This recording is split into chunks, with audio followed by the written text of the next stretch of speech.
Hi, this is Brad Linder with Liliputing, and this is the Asus Zenbook UX31, which is a thin and light laptop, or an ultrabook, with an Intel Core i5 processor and a solid-state disk, 128GB solid-state disk. It's thin, it's light, it's fast, and it's kind of expensive, with a starting price of around $1,100. So it's not exactly the first thin and light computer that we've seen from Asus. A couple of years ago, I picked up this Asus UL20A, for instance, which is about 3.5 pounds or less, has a 12.1-inch display, and Intel Core 2 Duo SU7300 processor, offers much better than netbook-style performance, but it's nowhere near as fast, as thin, or as pretty as the UX31. And really some of the main things that make a difference here are that at $1,100 compared with that $600 laptop that we just saw, what you get here is a full-fledged computer that isn't just a secondary device, something that you would take with you when you leave the house, but it really can be a full-fledged laptop. And here's one of the things that really makes it stand out from, or makes most ultrabooks stand out from any other computer. It's been in sleep mode, and now it's awake. So it takes 2 to 3 seconds to resume from sleep, thanks to that fast processor and solid-state disk and some special software. And the Asus model is actually one of the fastest. So some of the others I've seen take as long as 5 or 6 seconds to resume from sleep. Still a lot faster than a typical notebook running Windows 7, but not quite as fast as the Asus. Another thing that the Asus Ultrabook has to set it apart from most others is a very high-resolution display. So it's a 13.3-inch widescreen display, but instead of the typical 1366 by 768 display resolution, we have a 1600 by 900 pixel display resolution. That's a little bit higher resolution than you would get with, say, a MacBook Air. And so what that means in practical terms is that if you open up a web page, you've got a lot of white space on the sides here, but that's not the part I'm interested in so much as what happens when you do two side-by-side windows. And now we really can see pretty much all the content on the left screen and the right screen without spending too much time scrolling. It does cut off a little bit of the sidebar here, but as somebody who spends a lot of time working online, the ability to read one website on the left side and write on the right side is pretty important to me. And so this comes about as close as anything to having a dual monitor setup or a true HD display like a 1920 by 1080 pixel display. It's not quite as high resolution as what I'm using in my desktop setup, but it's pretty great for working on the go, and it's probably one of the best laptops I've used for working at a coffee shop or out in the field. It has a reasonably good keyboard with a chiclet style or island style layout here, meaning that you've got nice flat keys with a little bit of space in between each. There's a little bit of flex in the middle, and what that means is when you push down, the whole keyboard sort of goes down a little bit towards in the middle there. It's not something that I find bothers me when I'm typing very much, but I know some people don't like that, and it is a little bit surprising to find that much flex on an $1,100 machine.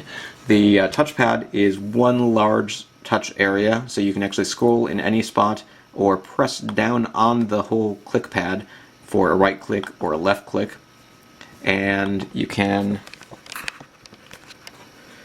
click and drag by holding and moving. It works reasonably well. I still find a mouse to be a little bit easier to use. You do have to push a little bit harder than I would like since there aren't separate distinct buttons, but it's not too bad.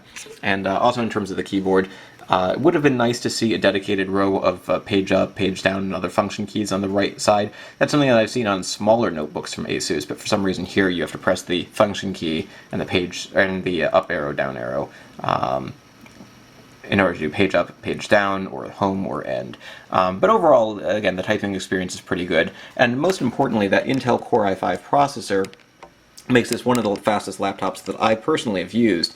And that's not saying a lot, because I do tend to focus on lower power computers, but in this particular case, doing things like transcoding videos. When I shoot a high definition video that's over a gigabyte in size, I don't want to upload it directly to YouTube, so first I transcode it into a lower bit rate before uploading it, and that happens about 3 times as fast on this as it does on that 12-inch Asus UL20 that I had showed you. So, you'd expect it to be a lot faster given that it's newer and more expensive, but it really does deliver. And in terms of overall performance, I get around 5-6 hours of battery life here. That's important because there is no removable battery. So 5 to 6 hours, it's not necessarily the best you're going to find, but it's not the worst either. But you've got this unibody case here, which means that you can't upgrade the RAM, you can't upgrade the solid-state disk, and you can't replace the battery without disassembling the whole unit and possibly voiding your warranty. You'll notice that there are some vents here, so in spite of the fact that it's got this thin and light design and a processor that doesn't use up too much energy, it does have fans, and these will get a little bit noisy at times, especially if you're doing really CPU-intensive tasks. It gets a little bit warm to the touch as well when it's on for an extended period of time, but not particularly hot, I wouldn't say. And in terms of ports, we've got 2 USB ports. 3 would be nice, but 2 is what you get. One is a USB 2.0 port on this side. There's a USB 3.0 port on the other side. There's a headphone jack, SD card slot. There's that other USB port. And then we've got an HDMI port and a VGA port. And it doesn't look like a typical VGA port because you need an adapter. So because of this super thin case, instead of going with full-size ports here, they went with an adapter setup. And likewise, if you want to use a Ethernet cable, you're going to need to plug in this Ethernet USB adapter. One thing that is really nice is that the power brick is extraordinarily small and light, so it doesn't really add much weight and doesn't add much size when you want to carry this around with you. And the case for the laptop it's not exactly a manila envelope, but it's pretty close. It's a pretty slim case with a magnetic lid, and it slides right in here.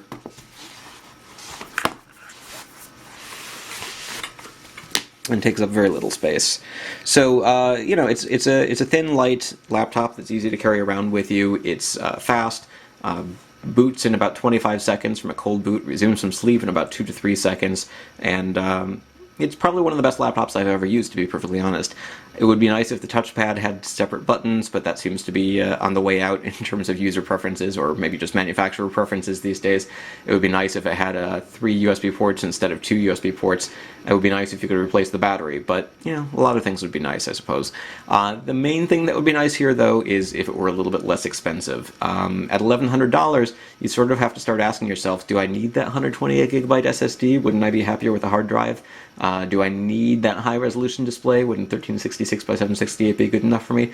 If the price came down just a couple of $100s, I think it would be a no-brainer. You know, for $800, this would be one of the best computers you could buy for that money. For $1,100, it might be one of the best you could buy for that money if portability is as important to you as power. But it's a lot of money to spend on a laptop at a time when you can get something with an AMD Fusion processor for significantly less. Or even some machines like the Samsung Series 3 NP350, which I believe you can find for around $600-700 or so. And that has a very similar processor, but it has a hard drive and a 12.1-inch display.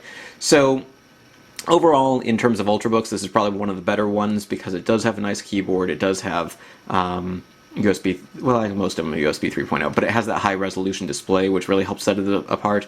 But at $1,100, I sort of have to look at something like the HP Folio 13 or the Toshiba Z830, which are selling for closer to $800, and think those might be a little bit more attractive in terms of price. But, you know, you get what you pay for, and right now, until Ultrabooks get a little bit cheaper, $1,100 is not an unusual price, unfortunately.